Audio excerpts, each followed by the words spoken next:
ನಮಸ್ಕಾರ. ಇವತ್ತಿನ video P ratio ಜಾಸ್ತಿ ಇದ್ದರೆ ಆ ಷೇರುಗಳನ್ನು ಕೊಳ್ಳಬಾರದೆ. ನಾನು ಡಾಕ್ಟರ್ ಭರತ್ ಚಂದ್ರ. ವಿಡಿಯೋಗಳ ಉದ್ದೇಶ ಕನ್ನಡಿಗರ ಫೈನಾನ್ಷಿಯಲ್ ಎಜುಕೇಶನ್. ಬಹಳ ಜನರಲ್ಲಿ ಒಂದು ಗೊಂದಲ, ಯಾವ ಷೇರುಗಳಲ್ಲಿ ಪಿ ರೇಷಿಯೋ ಜಾಸ್ತಿ ಇದೆಯೋ ಆ ಷೇರನ್ನು ಮುಟ್ಟಬಾರದು, ಯಾಕಂದ್ರೆ ಅದು ಬಹಳ ಕಾಸ್ಟ್ಲಿ. ಇವತ್ತು ಅದರ ಬಗ್ಗೆ ಒಂದಷ್ಟು ಬೆಳಕನ್ನು ಚೆಲ್ತಾ ಇದೆ. ಸಾಮಾನ್ಯವಾಗಿ ಷೇರುಗಳನ್ನು ವ್ಯಾಲ್ಯೂಯೇಷನ್ ಮಾಡಲಿಕ್ಕೆ ಒಂದು parameter P ratio. P ratio ಅಂತಂದ್ರೆ ನೀವು ಒಂದು ಶೇರಿಗೆ rupee for earnings per share ಎಷ್ಟು ಕೊಡ್ತಾ ಇದ್ದೀರಿ ಅಂತಂದ್ರೆ, ಆ ಶೇರಿನ ಅರ್ನಿಂಗ್ಸ್ ₹1 ಇದ್ರೆ ಪಿ ರೇಷಿಯೋ 30 ಇದ್ರೆ 30 ಪಟ್ಟು ಜಾಸ್ತಿ ಪ್ರೀಮಿಯಂ ಅನ್ನ ಕೊಡ್ತಾ ಇದೆ. ಪಿ ರೇಷಿಯೋ ಅಂತಂದ್ರೆ share price divided by earnings per share. Suppose P ratio 50 ಅಂತ ಆದ್ರೆ ನೀವು investor ₹50 for every ₹1 profit earn by the company in the business extra ಕೊಡ್ತಾ ಇದೆ.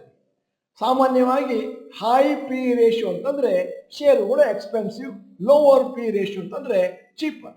ಆದರೆ ನಾವು ಪಿ ರೇಷಿಯೋಗಳನ್ನು ಒಂದು ಷೇರಿನಿಂದ ಇನ್ನೊಂದು ಷೇರಿಗೆ ಹಾಗೆಯೇ ಕಂಪೇರ್ ಮಾಡಬಾರ್ದು. ಅಂದರೆ ಒಂದು ಆಪಲ್ ಮತ್ತು ಕಿತ್ತಳೆ ಹಣ್ಣನ್ನು ಹೋಲಿಕೆ ಮಾಡೋಕ್ಕಾಗುತ್ತೆ.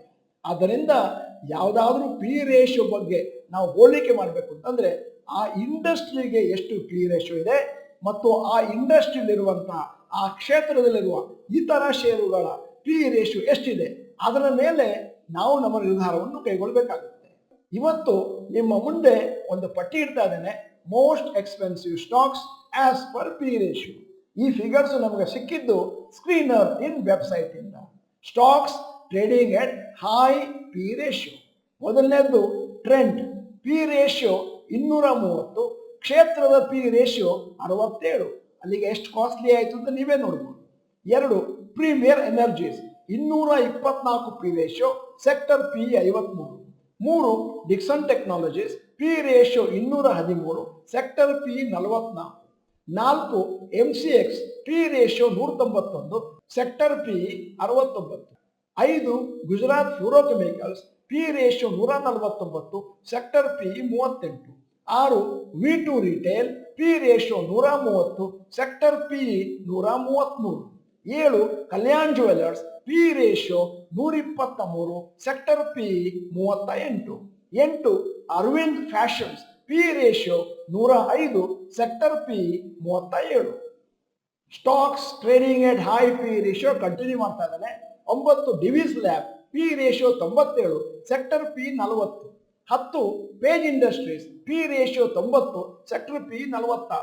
11 Titan company P ratio 90, sector P 38. 12 Ipca labs P ratio 81, sector P 37. 13 Coforge P ratio 65, sector P 39. 14 Neuland labs P ratio 63, sector P 40. 15 Mankind pharma P ratio 59, sector P 37. ಯಾವುದಾದ್ರೂ ಕಂಪನಿಯ ಪಿ ರೇಷಿಯೋ ಜಾಸ್ತಿ ಇದೆ ಅಂತಂದ್ರೆ ಕಂಪನಿಯ ವ್ಯಾಲ್ಯೂಯೇಷನ್ ಸ್ವಲ್ಪ ಹೈಯರ್ ಲೆವೆಲ್ ಅಲ್ಲಿ ಇದೆ ಅಂತ ಅರ್ಥ ಮಾಡ್ಕೋಬೇಕು. ಮತ್ತು ಮುಂದಿನ ದಿನಗಳಲ್ಲಿ ಕಂಪನಿಯ ಆ ಪರ್ಟಿಕ್ಯುಲರ್ ಶೇರಿನ ರೇಟು ಮೇಲಕ್ಕೆ ಹೋಗೋದು ಕಷ್ಟ ಅಂತಾನು ಅರ್ಥ ಮಾಡ್ಕೋಬೇಕು. P ratio high, stock price high ಅಂತಂದ್ರೆ ಅರ್ನಿಂಗ್ಸ್ ಪರ್ ಶೇರ್ ಕಮ್ಮಿ ಇರುತ್ತೆ. ಅಂದರೆ ಕಂಪನಿಯ ಪರ್ಫಾರ್ಮೆನ್ಸ್ ಅಷ್ಟಾಗಿ ಚೆನ್ನಾಗಿಲ್ಲ ಮತ್ತು market is expecting too much since the share prices valued a lot. ಇನ್ನೊಂದು ವಿಚಾರವನ್ನು ಈ ಸಂದರ್ಭದಲ್ಲಿ ಅರ್ಥ ಮಾಡ್ಕೋಬೇಕಾಗುತ್ತೆ. ಯಾವ್ದಾದ್ರು ಒಂದು ಕಂಪನಿ ಆ ಪರ್ಟಿಕ್ಯುಲರ್ ಫೀಲ್ಡ್ ಅಲ್ಲಿ ಮಾರ್ಕೆಟ್ ಲೀಡರ್ ಅಂತಂದ್ರೆ ಅದರ ಪಿ ರೇಷಿಯೋ ಬಾಕಿ ಶೇರಿಗಿಂತ ಒಂದಷ್ಟು ಜಾಸ್ತಿ ಇರುತ್ತೆ. ಮುಂದಿನ ದಿನಗಳಲ್ಲಿ ಆ ಮಾರ್ಕೆಟ್ ಲೀಡರ್ ಆಗಿರುವಂತಹ ಷೇರುಗಳಲ್ಲಿ ಪರ್ಫಾರ್ಮೆನ್ಸ್ ಚೆನ್ನಾಗಿಲ್ಲ ಅಂತಂದ್ರೆ ಆವಾಗ ಪಿ ರೇಷಿಯೋ ಕಮ್ಮಿ ಆಗುತ್ತೆ. Stock price also will correct. ದೀರ್ಘ ಅವಧಿಯ ಷೇರುಗಳನ್ನು ಆಯ್ಕೆ ಮಾಡ್ಕೋಬೇಕಾದ್ರೆ ಪಿ ರೇಷಿಯೋ ಒಂದೇ ಒಂದು ಮಾನದಂಡ ಆಗೋದಿಲ್ಲ. ಯಾಕಂತಂದ್ರೆ ನಾವು ಸಾಮಾನ್ಯವಾಗಿ ಯಾವ ಶೇರನ್ನು ಸೆಲೆಕ್ಟ್ ಮಾಡ್ತೇವೋ ಅದರದ್ದು ಪಿ ರೇಷಿಯೋ ಜಾಸ್ತಿ ಇದೆ ಅಂತಂದ್ರೆ ಅದರ ಪರ್ಫಾರ್ಮೆನ್ಸ್ ಮುಂದಿನ ದಿನಗಳಲ್ಲಿ ಇನ್ನೂ ಚೆನ್ನಾಗಿ ಆಗುತ್ತೆ ಅನ್ನುವಂಥ ಕಾನ್ಫಿಡೆನ್ಸ್ ಇದ್ರೆ ಮಾತ್ರ ನಾವು ಆ ಶೇರನ್ನು ಮುಟ್ಟಬಹುದು. ಪಿ ರೇಷಿಯೋ ಜಾಸ್ತಿ ಇದೆ ಅಂತ ನಾನು ಕೊಟ್ಟ ಪಟ್ಟಿಯನ್ನು ಗಮನಿಸಿದ್ರೆ ಇವೆಲ್ಲವೂ ಕೂಡ ಬಹಳ popular shares according to retail investors. ಯಾಕಂದ್ರೆ ಇತ್ತೀಚಿನ ದಿನಗಳಲ್ಲಿ ಬಹಳಷ್ಟು ಮೇಲಕ್ಕೆ ಹೋಗಿದ್ದಾವೆ. ಅದಕ್ಕೋಸ್ಕರ ರಿಟೇಲ್ ಇನ್ವೆಸ್ಟರ್ಸ್ ಅದನ್ನ ಚೇಸ್ ಮಾಡ್ತಾ ಹೋಗ್ತಾ ಇದ್ದಾರೆ. ಇತ್ತೀಚಿನ ದಿನಗಳಲ್ಲಿ ಯಾವ ಷೇರುಗಳಲ್ಲಿ ರ್ಯಾಲಿ ಬಂದಿದೆ ಅಂತಹ ಷೇರುಗಳನ್ನು ಜನ ಆಯ್ಕೆ ಮಾಡ್ಕೊಳ್ತಾರೆ. ಪಿ ರೇಷಿಯೋನ ನೋಡೋದೇ ಇಲ್ಲ. ಯಾಕಂತಂದ್ರೆ ಫಂಡಮೆಂಟಲ್ ಅನಾಲಿಸಿಸ್ ಮಾಡಲಿಕ್ಕೆ ಹೆಚ್ಚಿನ ಜನರಿಗೆ ಗೊತ್ತಿಲ್ಲ. ಪಕ್ಕದ ಮನೆಯವರು ಹೇಳಿದ್ರು, ಅವ್ರು ಹೇಳಿದ್ರು, ಬ್ರೋಕರ್ ಹೇಳಿದ್ರು ಅಂತ ಷೇರುಗಳನ್ನು ಖರೀದಿ ಮಾಡ್ತಾರೆ. ಹೈ ಪಿ ರೇಷಿಯೋ ಇದ್ದ ತಕ್ಷಣವೇ ಯಾವುದಾದ್ರೂ ಒಂದು ಷೇರನ್ನು ಮುಟ್ಲೇಬಾರದು ಅನ್ನುವಂಥ ನಿಯಮ ಏನಿಲ್ಲ. ಯಾಕಂತಂದ್ರೆ ಆ ಕಂಪನಿಯ ಬಿಸ್ನೆಸ್ ಪರ್ಫಾರ್ಮೆನ್ಸ್ ಇನ್ನೂ ಇಂಪ್ರೂವ್ ಆಗುತ್ತೆ. ಮುಂದಿನ ದಿನಗಳಲ್ಲಿ ಆ ಷೇರು ಒಂದಷ್ಟು ಜಾಸ್ತಿ ಪ್ರಾಫಿಟ್ ಅನ್ನು ಮಾಡಿಕೊಳ್ಳುತ್ತೆ ಅಂತಂದಾಗ ಅದರ ಹೈಯರ್ ವ್ಯಾಲ್ಯೂಯೇಷನ್ ಜಸ್ಟಿಫೈ ಆಗುತ್ತೆ. ನಾನು ನಮೂದಿಸಿದ ಪಟ್ಟಿಯಲ್ಲಿರುವಂತಹ ಷೇರುಗಳು ನಿಮ್ಮ ಹತ್ರ ಇದಾವೆ ಅಂತಂದ್ರೆ ಆದಷ್ಟು ಕೇರ್ಫುಲ್ ಆಗಿ ಆ ಷೇರುಗಳನ್ನು ವಾಚ್ ಮಾಡಬೇಕಾಗುತ್ತೆ. ಯಾಕಂತಂದ್ರೆ ಬಿಸ್ನೆಸ್ ಪರ್ಫಾರ್ಮೆನ್ಸ್ ಚೆನ್ನಾಗಿದ್ರೆ ಪಿ ರೇಷಿಯೋ ಹಾಗೆ ಇರುತ್ತೆ. ಅಕಸ್ಮಾತ್ ಪಿ ರೇಷಿಯೋ ಜಾಸ್ತಿ ಇದ್ದು ಮುಂದಿನ ದಿನಗಳಲ್ಲಿ ಬಿಸ್ನೆಸ್ ಪರ್ಫಾರ್ಮೆನ್ಸ್ ಕಮ್ಮಿ ಆಗುತ್ತೆ ಅಂತಂದ್ರೆ ಮುಂದೊಂದು ದಿನ ಕುಸಿತವನ್ನು ಕಂಡು ಅದೇನು ಇಂಡಸ್ಟ್ರಿ ಪಿ ರೇಷಿಯೋ ಇದೆ ಆ ಲೆವೆಲಿಗೆ ಒಂದು ತಲುಪುವಂತ ಪ್ರಯತ್ನವನ್ನು ಮಾಡ್ತಾರೆ.